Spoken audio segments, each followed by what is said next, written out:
그래 탈중앙화 좋고 개인화 좋다. 근데 그런 것이 계속 갈 수 있는 힘은 어디서 나오냐? 원동력은 뭐냐? 네. 저는 이라고 생각해요. 이 방송을 보시는 많은 사장님들이 싫어하실 겁니다. 제가 또 저렇게 얘기해가지고 잘 열심히 일하고 있는 애를 갖다가 막 이렇게 생각할 거란 말이에요. 맞아요. 이제 탈중앙화해서 뭔가 가상자산 투자만 하려고 하고 그러면 소는 누가 키우냐? 소를 점점 안 키워도 돼요.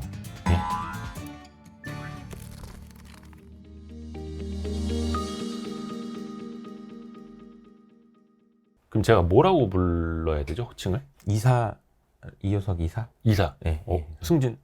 승진이 아니고 그냥 뭐 하실래요? 그래서 그냥 이사 하죠 뭐 그래가지고 관심이 없더라고 아무도 직급에. 그냥 직급을 부르지 않으니까 내부적으로 다 영어 이름 써요. 스타트업이라서. 네, 그러니까 뭐 어떻게 하실래요? 그래서 글쎄요 뭐 의미가 없어요. 아무 의미가.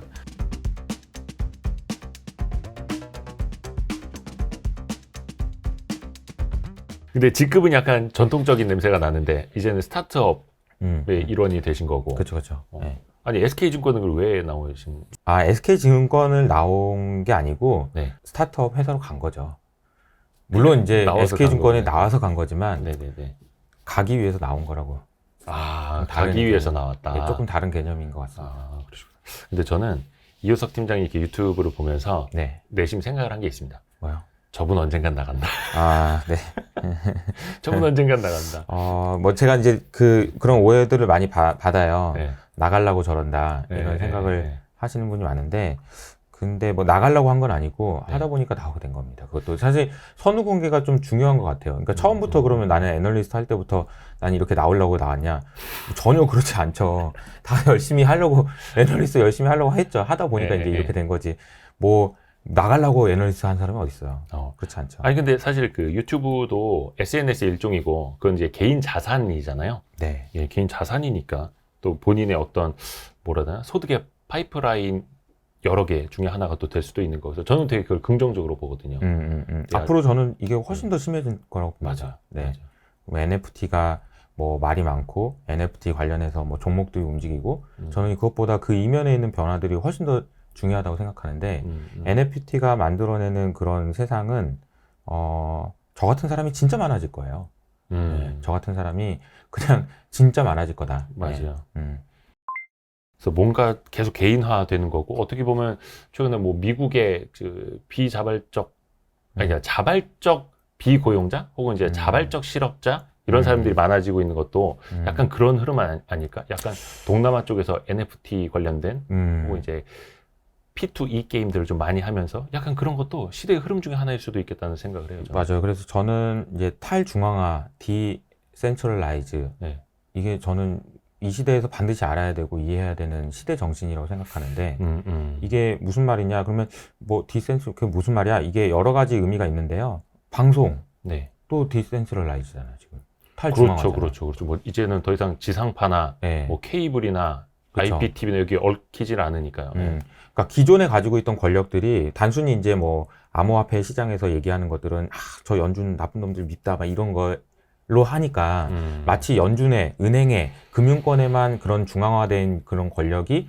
문제가 되는 것처럼 생각하지만 모든 것들이 다 그래요. 모든 것의 권력이 지금 분산화되고 개인화되고 있는 흐름이다. 근데 여기에 NFT가 가속화시키는 기름을 붓는 그런 역할을 할 거다. 왜냐하면 개인이 컨텐츠를 가지고 이걸 가지고 돈을 벌 수 있는 세상이 열릴 수 있는 기술이 개발된 거예요.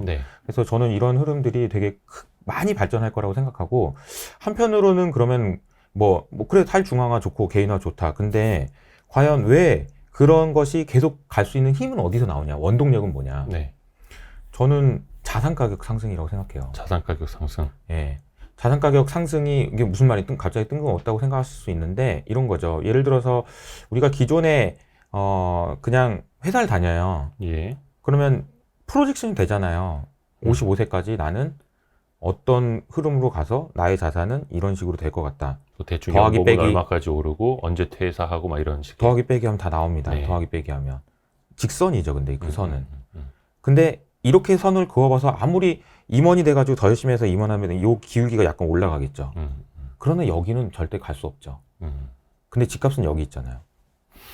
젊은 친구들이 다 생각해 본 거예요. 계산해 본 네. 거죠. 네. 생각해 보니까 답이 없어. 그러니까 이렇게 가야 되거든요. 네네네. 이렇게 갈 수 있는 방법은 뭐냐? 디센트럴라이즈밖에 없어요. 개인화돼서 자기가 뭔가 회사를 만들든지 아니면 자기가 투자를 하든지 이 두 가지 방법밖에 없는 거예요. 직선을 이렇게 익스포넨셜한 곡선으로 바꿀 수 있는 두 가지 방법은 사업을 하든지 아니면 투자를 하든지 둘 중에 하나밖에 없는 겁니다. 저는 이게 아주 강력한 힘이라고 생각해요. 그러니까 조금 이런 상황인 것 같은데? 라는 생각을 하는 사람이면 특히나 젊은 똑똑한 친구라면 모두가 다 지금 판교에 가 있는 이유가 이거라고 생각하는 거죠. 그럼 이런 똑똑한 친구들이 가는 그런 개인화되는 그리고 이제 스타트업의 업계가 이렇게 커지고 이런 힘이 사실은 탈중앙화를 만드는 강력한 힘이에요. 맞아요. 근데 이게 우리나라만 그러냐? 전 세계가 다 세계가 그런 거죠. 그러니까 우리는 주로 이제 뭐 코인, 금융 이런 거 이야기할 때 탈중앙화 이야기를 많이 쓰기는 하는데 사실 이사님이나 저나 최근에 탈중앙화를 이루고 있는 사람들 중에 하나일 수도 있는 거고 많은 분들이 이제 그렇게 가는 거고 뭔가 종속되어 있는 거에서 계속 벗어나고 있는 거고 사실 그게 이제는 기술적으로도 그렇고 수단과 방법이 굉장히 많아진 시대잖아요. 네, P2E 게임도 그 중에 하나인 거고 맞습니다. 뭐 유튜브도 그 중에 하나인 거고 앞으로도 그게 계속될 수 있다. 또 그렇게 가야 되는 것 같기도 하고요. 근데 그게 그렇게 가는 게 맞냐? 이거는 또 다른 문제인 것 같긴 합니다. 과연 이게 옳은 방향이냐? 그거는 근데 그렇게 될 것 같다라는 거지 그게 옳고 그름의 문제는 아닌 것 같아요. 이게 과연 우리가 탈중앙화 돼서 기존에 있던 권력이 이쪽으로 이동된다고 해서 이 권력은 착한 권력이고 이건 다 좋은 거냐? 그건 또 아니거든요. 그래서 뭐 저는 이건 옳고 그름의 문제는 아닌 그렇죠. 것 같아요. 근데 개인의 판단의 문제고 그래서 뭐 제가 이렇게 얘기하는 거를 아마 이 방송을 보시는 많은 사장님들이 싫어하실 겁니다. 왜냐하면 제가 또 저렇게 얘기해가지고 잘 열심히 일하고 있는 애를 갖다가 막 이렇게 생각할 거란 말이에요. 맞아요. 그러니까 이거는 저의 이제 주장이나 이렇게 해야 된다는 얘기는 아니고 네네. 이런 현상이다. 그렇기 때문에 반대로 생각하면 지금 보시는 이 방송을 보시는 사장님들 입장에서는 네. 애들이 그렇게 생각하는 근본적인 이유가 뭔지를 고민해 보셔야 돼요. 그래서 사실은 그 친구들이 이 회사를 위해서 진짜 열심히 일해주기 하려면 월급을 올려주고 이거는 이거예요. 옛날 방식이죠. 이거예요. 네. 이거를 만들려면 어떻게 해야 되는지. 사실 솔직히 얘기해서 젊은 친구들한테 주인의식을 가져 회사에. 주인의식을 가지려면 주인의식을 갖게 해줘야 되는 거잖아요. 그거는 초등학교 때부터 들었단 말이죠. 운동장에 쓰레기 버리지 말라고. 그렇죠. 이 학교는 여러분의 것입니다. 근데 사실 주인의식을 가지라고 얘기하고 사실 또 주인의식 하면 또 나오는 얘기가 그거죠. 국내 주식 투자하는데 주식의 주인이 된다. 네. 주식을 산다. 이건 그 회사의 일부만큼의 주인이 된다는 의미잖아요. 그렇죠. 그럼 주인이면 주인 가게 해줘야 되는 거잖아요. 주인 대우를 안 해주니. 주인 대우를 안 해주잖아요, 지금. 그러니까 사실은 뭐 생각을 해보면 주식을 산다라는 개념은 우리가 교과서적으로는 어떤 그 회사, 뭐 삼성전자라고 하면은 뭐 500만 분의 1개를 산 거다. 그래서 500만 분의 1만큼의 삼성전자의 주인이다. 네. 개념상으로는 있는데 과연 그게 가능한 건가? 현실에서도. 현실에서. 그럼 500만 분의 1의 주주라면은 뭘 할 수 있는 건가? 500만 분의 1만큼. 할 수 있는 게 뭔가? 영향을 주거나 아니면 혜택을 받거나 뭐가 왔다 갔다 해야 되면 그만큼이 딱 연결이 돼야 되잖아요. 여기서 말하는 그 이상적인 개념과 현실이 연결돼야 되잖아요. 네. 그 파이프라인을 저는 거버넌스라고 보는 거죠. ESG의 G가 이거예요. 그러니까 요거랑 요게 쫙 연결이 돼 있는 게 거버넌스인데 사실 그런 게 가능하냐? 이건 아까 말씀드렸던 그거랑 연결돼요. 주인의식을 갖고 네가 이 회사에 열심히 일해 라고 얘기하려면 이 회사가 잘 될 때 나도 잘 돼야지. 그렇죠. 그만큼 잘 돼야지 나도. 직원도 그렇고 소비자도 그렇고 다. 근데 그게 가능하려면 사실은 기존에 있던 그런 방식으로는 쉽지가 않아요. 그리고 우리나라도 개선해야 될 부분이 정말 많지만 쉽지가 않다. 뭐 지분을 좀 주던가. 뭐 물론 우리 사주제도 뭐 이런 거는 되어 있습니다만. 그렇죠. 회사와 함께 커갈 수 있는. 그래서 이제 요즘에 이제 암호화폐 그쪽 시장에서 ICO 예. 이런 것들이 사실은 그런 개념이거든요. 그러니까 토큰을 나눠 가지면서 이 비즈니스가 이 사업이 커져갈 때 이 토큰을 가지고 있는 사람들이 같이 커간다. 같이 네. 좋다. 이런 개념이라서 이거는 수학적으로 그런 개념들이 좀 들어 있습니다. 그거는 모든 인간이 이제 갖고 있는 욕망일 테고. 그렇죠. 그러니까 결국에는 일단 어떤 그런 비즈니스가 잘 되기 위해서 앞으로는 사실 그런 것 같아요. 내가 뭔가 엄청난 비전을 가지고 막 이렇게 가고 이런 것도 중요하지만 같이 일하는 사람들과 이익을 공유할 수 있는, 어떻게 하면 공유할 수 있는가? 음. 이런 고민들 진짜 많이 해야 되는 것 같다는 생각이 듭니다. 이제 세상이 변하고 있어요. 특히 MZ세대들은 이 회사를 위해서 내가 뭘 희생하거나 더 일을 더 많이 하거나 내 인생을 여기에 뭐 바친다고 이런 생각 전혀 안 하잖아요. 그게 그렇게 만든 거죠. 예. 이것 때문에 만든 겁니다. 이것 때문에. 이게 뭐야? 자산 가격이 여기 올라가 있는데. 아, 이게 자산 가격이. 이거 잡을 수가 없잖아요. 이게 잡을 수가 없어요. 그렇죠, 그렇죠. 이제는. 그러니까 진짜 입장 바꿔서 생각해 보면 그렇잖아요. 네, 그 MZ 세대들이 어떤 생각을 가지고서 회사를 다닐 수 있을지 뻔하거든요. 위에는 사람이 꽉 차가지고 안 나갈 것 같잖아. 근데 나는 거기 있어봤자 기회도 없을 것 같고. 비전도 안 보이고. 비전도 안 보이고. 근데 열심히 해가지고 승진해가지고 저기 가봐야 이렇게 될 것 같은데. 답이 안 나오는 거죠. 그러니까 뭐 옛날처럼 이제 중앙이나 어디에 이제 기업이나 속해 있으면 제일 마음 편하고 꾸준히 흘러가는 대로 흘러갈 수 있었던 세상이었으면 사실 그런 변화도 필요가 없었을 텐데 이제는 그게 어떻게 보면 불가결한 시대, 때려야 뗄 수 없는 시대가 된 것 그러니까 참 같아요. 이런 게 우리가 막 자주 얘기하는 그런 뭐죠? 시대의 변화? 이런 거를 가속화시키는 것 같기도 하고 그렇습니다. 네. 그걸 이사님과 제가 동시에 같이 느끼고 있는 거고 실행도 하고 있는 거고. 네, 그렇죠. 그래서 이제 뭐 미움도 많이 받는 것 같고 그런 것 같습니다. 조직으로부터. 기존 조직으로부터. 도대체 제가 이제 모은 바람을 넣어가지고 막 이런 거냐, 뭐 이런 얘기도 좀 듣는 걸로 알고 있는데 아무튼 뭐 그렇습니다. 네. 뭐 사실 저도 머니투데이 방송 퇴사할 때 그런 얘기를 들었어요. 네. 뭐 1년 뭐 좀 유튜브 하다가 보니 뭐가 보여서 지 이제 살 길 찾아가냐 뭐 이런 얘기도 많이 들었고요. 근데 또 요 부분에서 그런 생각 들어요. 뭐 예를 들어서 동남아라든지 남미라든지 약간 개발도상국 사람들이 공장에 안 가고 P2E 게임을 막 하고 있고 이제 탈중앙화해서 뭔가 가상자산 투자만 하려고 하고 그러면 여기서 나오는 게 그럼 소는 누가 키우냐? 소는 누가 키울 건데 공장 가서 누가 일할 건데 또 미국도 항만 가서 누가 일할 건데 뭐 영국 가서도 트럭은 누가 운전할 건데 이런 이야기들이 계속 나오다 보니까 이거는 구경제 신경제의 문제가 아니라 일단 경제가 돌아가야 되는데 거기서부터 지금 문제가 시작되는 어떻게 보면 서막일 수도 있잖아요. 맞아요. 이게 점점 심해져 가지고 아무도 일을 안 하면 1990년 그러니까 2000년대 닷컴 버블 당시에 이제 다큐멘터리를 제가 본 적이 있는데 네. 거기에 딱 그 얘기가 나와요. 아무도 일을 안 해. 아무도 일을 안 하고 모두 투자만 해. 거기서 이제 인터뷰에 나온 사람은 그러더라고요. 딱 그 방금 말씀. 아니 무슨 일을 왜 합니까? 투자하면 되는데 주식 사면은 다음 날이면 이렇게 오르는데 뭐하러 또 상한가 가는데 계속 상한가 가는데 뭐하러 일을 아이고 전 답답한 사람들 그러면서 스포츠카 그때 모속 가고 막 그러면 인사 그런 게 딱 나와요. 그러니까 닷컴 버블 당시에 이제 그런 상황이 된다라는 거는 지금 현재 우리의 상황이 그때까지 이렇게 간다면은 그런 위험성이 분명히 있죠. 근데 저는 이렇게 말씀드리고 싶은 게 소는 누가 키우냐? 네. 소를 점점 안 키워도 돼요. 예? 제가 이걸 말씀드려볼게요. 미국에서 지금 코로나가 터지기 전에 네. 미국에서 일자리가 1억 5천만 명이었어요. 네. 그러니까 1억 5천만 명이 일을 하고 있었어요. 그 미국 인구의 한 절반이. 그렇죠? 네. 근데 사장님이 보기에는 이게 쟤는 일 안 하고 맨날 와서 노는 것 같은데 쟤 쫓아낼 방법 없나? 속으로 생각하고 있었던 거죠. 근데 코로나 딱 터진 거야. 네. 어이구 잘 됐다. 야 너 가라 집에 가라.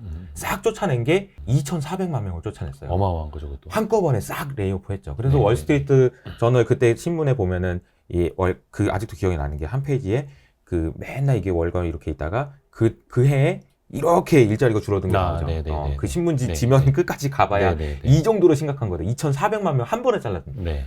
그러면서 지금 400만 명이 아직 안 돌아왔습니다. 근데 이미 작년 말부터 미국에서 생산하는 실질 생산량은 넘어섰어요. 그러니까 속으로 이제 그런 거죠. 제가 없어도 됐었네. 그러니까 생산성의 향상이 사실은 일자리, 손을 덜 키워도 되는, 그러니까 사람이 굳이 일을 안 해도 되는 그런 상황으로 만들고 있는 거고, 이 과정에서 제가 생각하기는 2,400만 명이 빠졌다가 지금 2,000만 명까지 올라오는 과정에서 미국의 기업이 가지고 있는 어떤 뭐라고 그래야 되나, 일적 구조? 이런 건 굉장히 좋아졌을 거라고 저는 생각하거든요.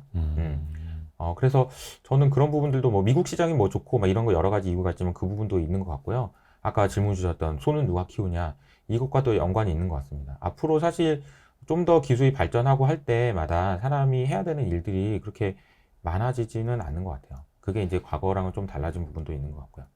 그게 이제 생산성이 높아진다라는 게 이제 한 2차 산업 시대에는 뭐 자동화 이런 것이 있었고, 지금 이제 4차 산업 시대에는 뭔가 이제 보이지 않는 무형의 것들, 뭐 소프트웨어 발달, 기술의 발달로 이제 커버가 잘 되는 것 같고, 참 이게 아이러니합니다. 그러면은 기업들 입장에서 아니면 산업 입장에서는 이제 그런 자동화를 통한 생산성 향상으로 간다 쳐. 근데 거기에서 그럼 일자리를 잃은 사람들이 이제 무엇을 할 거냐? 네. 그 사람들도 뭔가를 해야 하는데 계속 그러면 이제 집에서 투자만 하고 있을 거냐? 약간 요것도 우리가 생각을 해봐야 되잖아요. 맞아요. 그러니까 이제 일자리를 잃으시는 분들이 많을 것 같고요. 네. 앞으로도. 저는 이제 그런 게 좀 걱정이 많이 돼요. 뭐냐면은 경제가 어떻게 될 것 같냐 그러면 저는 경제는 진짜 막 좋아지는 듯 안 좋아지고 좋아지는 듯 안 좋아지고 계속 그럴 것 같아요. 네. 경제가 구조적으로 성장한다? 이거는 쉽지 않을 것 같아요. 방금 말씀하신 부분 때문에.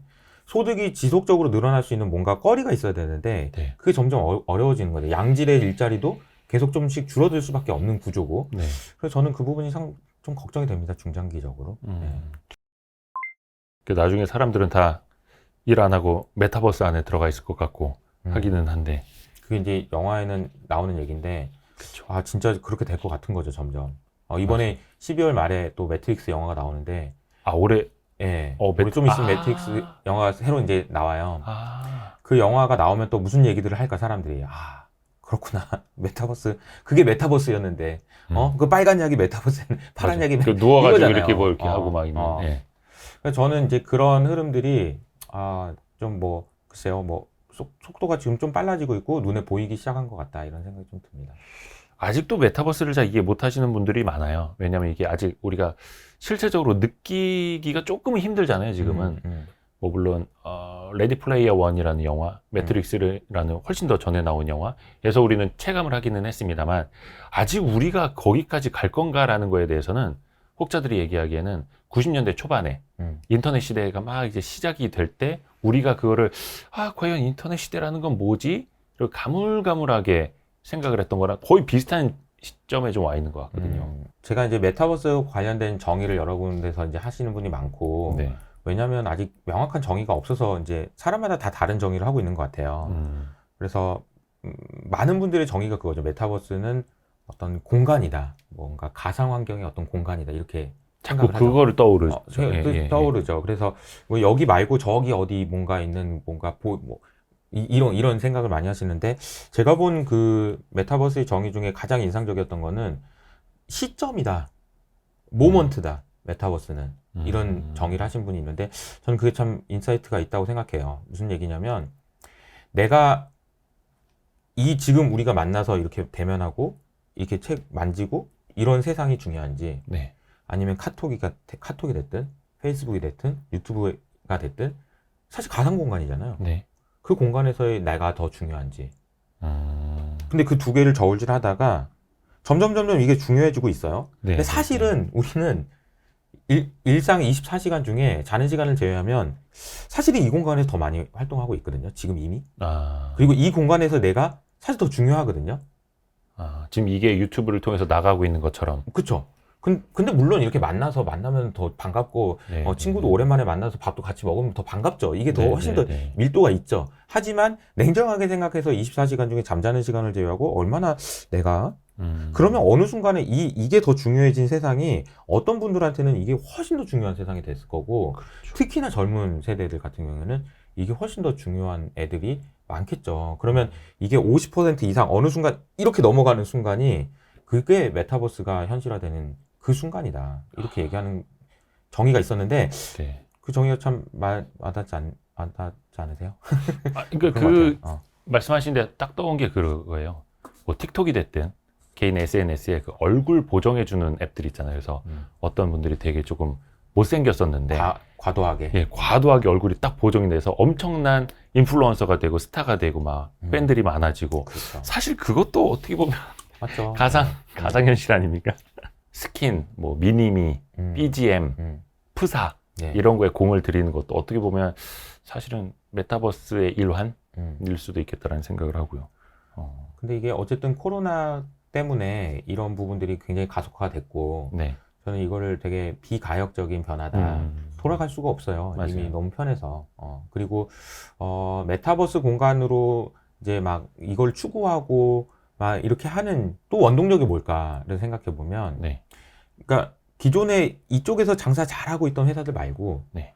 이거 잘하고 있는데 쟤 말고 내가 더 좋은 거 만들어가지고 팔고 싶은 이거 따라가고 싶은데 이렇게 따라가지 못하고 이렇게 가고 싶은 그런 회사들의 엄청난 원동력이죠. 사실 메타버스 공간에서 그냥 팔면 되잖아요. 그렇죠, 그렇죠. 내가 지금 이제는 여기서 팔려면은 이 지역 이 로컬에서만 팔 수 있는 거를 전 세계에 그냥 한 번에 팔 수 있는데 이런 식으로 생각하다 보니까 이제 이 메타버스가 가야 되는 그런 이유도 거기에 있지 않나. 원동력은 거기에 있지 않나. 그게 너무나 잘 돼 있죠. 지금 수단과 방법을 택할 수 있는 게 너무나 잘 돼 있고. 그래서 1인 유튜버 하나가 웬만한 지상파 방송보다 훨씬 더 영향력이 클 수 있는 예, 그런 시대에 우리가 이제 살고 있는 거여가지고 일단 그 방향은 명쾌합니다. 어떻게 하다 보니까 탈중앙화 하다가 메타버스까지 왔네요. 네, 다 연결되어 있는 개념이에요. 아, 그러니까 탈중앙화가 그러니까 암호자산의 핵심 개념이고 네. 암호자산의 핵심 개념으로 연결되다 보면 그 암호자산을 기반으로 NFT를 통해서 만드는 세상이 뭐 메타버스다 이렇게 정의를 한다면 네. 모두 다 연결되어 있는 거예요. 맞아요. 그러면 메타버스 공간에서는 어떤 메타버스가 성공할 것이냐 이걸로도 연결이 되는데 네. 이 얘기는 또 이제 탈중앙화의 개념이랑 연결시켜 보면 왜 탈중앙화가 되어야 되느냐? 그러니까 이 커뮤니티가 어떻게 보면 국가가 어떤 네. 마을이 네. 잘 되기 위해서 필요한 게 뭐냐? 네. 도대체 뭐가 있어야지 그 마을이 잘 되고 이 국가가 잘 되냐? 그거는 그 개개인들이 그 국가 안에 소속돼서 그 커뮤니티에 소속됐을 때 내가 계속 더 좋아져야 돼요. 네. 주인의식을 계속 느끼게 해줘야 돼요. 네. 그 얘기는 뭐냐면 이 나라가 잘 될수록 내가 더 좋아지고 이 국가가 잘 될수록 그러니까 뭐 이 마을이 잘 될수록 내가 더 잘 되고 이런 개념이 들어가야 된다는 거죠. 그러니까 그런 개념이 녹아져 있는 게 이제 오픈 메타버스라고 하고 네. 이게 개인의 그런 소유권 이런 것들을 인정해 줄 때 가능하다. 근데 네. 그거를 아까 제가 말씀드린 대로 파이프라인이 쉽지 않다 뭐 이런 말씀 드렸는데 그대로 잘 설계되어 있는 그런 그림들이 나오는 그런 설계를 한 그런 기업들이 잘 될 수 있다 이런 생각이 좀 듭니다. 그래서 그 제일 중요한 게 소유권이고 또 그 안에서 어떤 매개가 될 수 있는 게 암호자산, 또 그 기술을 바탕으로 한 NFT, 그게 반드시 있어야만 뭐 교환 가치 네. 또 같이 이제 그게 대응을 해줄 수 있는 거니까 이게 다 이어지는 겁니다, 그렇죠? 다 제가 이어지는 뭐 겁니다. 이 얘기를 하려고 그런 게 아니고 어떻게 하다 보니까 어떻게 하다 보니까 예. 회사 왜 관뒀냐고 해가지고 또 여기까지 왔네. 회사 관둔 이후부터 변명을 하다 보니까 여기까지 왔습니다. 아니 근데 되게 오, 대단하십니다. 왜냐면 저는 거기까지 생각을 하고 저는 퇴사를 한 게 아니고 예 그렇긴 한데 그냥 뉴미디어로 나온 거긴 한데 야 이호석 이사님은 다 계획이 있으셨군요. 이 원대한 아닙니다. 이게 와. 이제 최근에 지금 생각하는 거예요. 지금 저도 이제 회사를 이제 그만두고 예. 제가 이제 이호석 아카데미라는 채널을 네. 운영하잖아요. 네. 그 채널을 어떻게 하면 잘할 수 있을까요? 그 고민이에요. 이게 사실은. 그러니까 어떻게 하면은 구독자들이랑 더 커뮤니티를 만들어서 더 좋은 서로가 좋을 수 있을까? 그 고민인 거거든요. 그래서 그 고민하다 보니까 이게 다 연결돼 있더라고요. 아, 그럼요. 연결이 돼 있다. 이게 뭐 이호석 메타버스 이렇게 될 수도 있는 거죠. 그러니까 뭐 저는 메타버스가 하나의 공간이라고 생각하진 않아요. 그러니까 무슨 얘기냐면